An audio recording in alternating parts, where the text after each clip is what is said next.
মাত্র 18 বছর বয়সেই বিশ্ব ফুটবলের তারকাদের কাতারে লামিন ইয়ামাল। এবার তার বিলাসী জীবনযাপনে যোগ হতে যাচ্ছে আরও চমকপ্রদ অধ্যায়। বার্সেলোনা শহরে প্রায় 156 কোটি টাকা মূল্যের একটি প্রাসাদ কিনতে যাচ্ছেন এই স্প্যানিশ উইঙ্গার। আর সবচেয়ে চমকপ্রদ বিষয় হলো এই বাড়িতেই একসময় থাকতেন বার্সেলোনার কিংবদন্তি জেরার্ড পিকে ও পপ তারকা শাকিরা।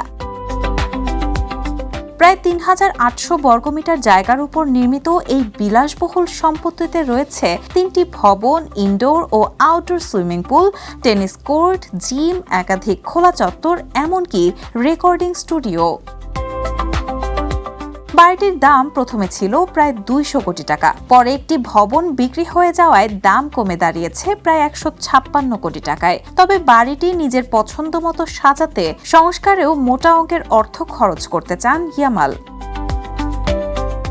আর সেই সামর্থ্য যে তার আছে তা তার আয় দেখলেই বোঝা যায়। বার্সেলোনার নতুন চুক্তি অনুযায়ী বছরে প্রায় 30 মিলিয়ন ইউরো আয় করতে পারেন তিনি। বিজ্ঞাপন সহ সব মিলিয়ে বার্ষিক আয় পৌঁছাতে পারে প্রায় 37 মিলিয়ন ইউরোতে। Rahana Moon, the news.